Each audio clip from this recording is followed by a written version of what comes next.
Red book రాజ్యాంగమే పరమావధిగా రాష్ట్రంలో చంద్రబాబు కూటమి ప్రభుత్వం బరితెగించింది.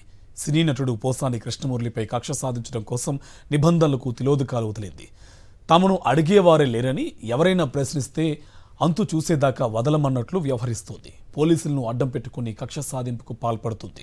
ఎప్పుడో 10 ఏళ్ల కిందట నంది అవార్డును తిరస్కరిస్తూ చేసిన వ్యాఖ్యలపై ఇప్పుడెవరో ఫిర్యాదు చేయడం, ఆ వెంటనే అక్రమ అరెస్టు చేయడమే ఇందుకు నిదర్శనంగా నిలుస్తోంది.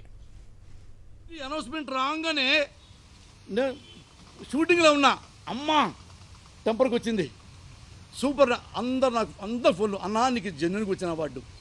మీడియా వాళ్ళు ఫోన్ చేశారు, బయట వాళ్ళు ఫోన్ చేశారు. ఇంటికి వెళ్ళి స్నానం చేసి టీవీ మీద కూర్చుంటే అమ్మ అవార్డులు, పలానా అవార్డులు పంచుకున్నారు, గెలుచుకున్నారు. అన్నా నేను రేపు అడుగుతాను, నన్ను గ్యారంటీగా పోసాను కూడా పెరివేసి కమ్మోడికి తెచ్చుకున్నాడని. ఈ నంది నాకు వద్దు,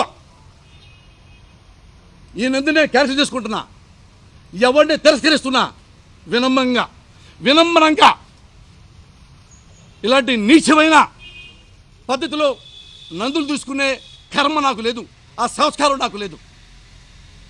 ఈ నంది నాకు వద్దు. కులాల వారీగా నంది అవార్డులను పంచుకున్నారు.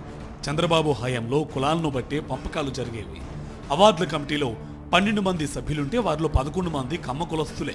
నాకు వచ్చిన అవార్డు కమ్మ నందిలా కనిపించింది, అందుకే అవార్డును తిరస్కరించారు. ఇది ప్రముఖ సినీ నటుడు పోసాని కృష్ణమురళి చేసిన వ్యాఖ్య.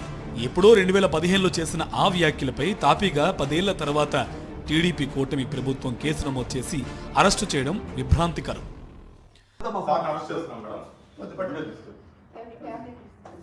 ఇది చంద్రబాబు ప్రభుత్వ రెడ్ బుక్ కుట్రకు తార్కాణం. రాష్ట్రంలో యథేచ్ఛగా సాగుతున్న రాజ్యాంగ ఉల్లంఘన, ప్రాథమిక హక్కుల హరణానికి ఇదే నిదర్శనంగా నిలుస్తుందనే వాదన బలంగా వినిపిస్తోంది. ఆ కృష్ణమురళి గారు ఏముందండి ఆ కేసు ఏందండి? నాకు నంది అవార్డు ఇచ్చారు, నాకు వద్దన్నాను. 13 మంది నంది అవార్డు కమిటీలో 11 మంది ఒక వర్గానికి చెందిన వాళ్ళు. ఇదే అఫెన్స్. నాకు నంది అవార్డు ఇచ్చింది ఉద్దయ్య స్వామి అంటే 111. ఎక్కడైనా చూసావా సత్యం? దానికి జైలుకు పోతున్నాడు. రెడ్ బుక్ రాజ్యాంగ వేధింపులతో రాష్ట్రంలో అల్లకల్లోలం సృష్టిస్తున్న చంద్రబాబు ప్రభుత్వం మరోసారి బరితెగించింది. చంద్రబాబు సర్కారు అధికారంలోకి రాగానే రాష్ట్ర వ్యాప్తంగా వైఎస్ఆర్సీపీ ప్రజా ప్రతినిధులు, నేతలు, కార్యకర్తలపై వేధింపులకు తెగబడింది. అదే రీతిలో పోసాని కృష్ణమురళిపై కూడా రాష్ట్ర వ్యాప్తంగా 16 అక్రమ కేసులు నమోదు చేసింది. తాను రాజకీయాల నుంచి తప్పుకుంటున్నానని, తనకు ఏ పార్టీతోనూ సంబంధం లేదని ప్రకటించిన ఆయన హైదరాబాద్లో నివసిస్తున్నారు. అయినా సరే పోసాని కృష్ణమురళిపై టీడీపీ అంకుశం వేలాడుతూనే ఉంది. డైవర్షన్ పాలిటిక్స్ కోసం అవసరమైనప్పుడు పోసానని అరెస్ట్ చేయాలని ముందే పన్నాగం వేసింది.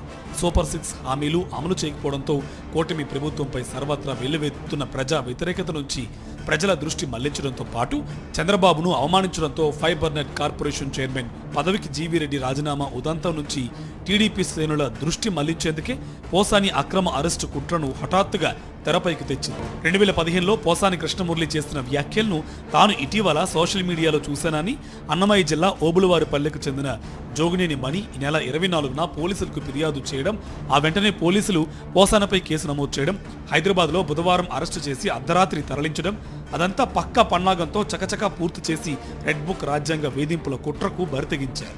సోషల్ మీడియా పోస్టులపై BNS 111 సెక్షన్తో వ్యవస్థీకృత నేరాల కింద కేసు పెట్టకూడదన్న హైకోర్టు ఆదేశాలను ఉల్లంఘించి మరీ అక్రమ కేసు నమోదు చేశారు.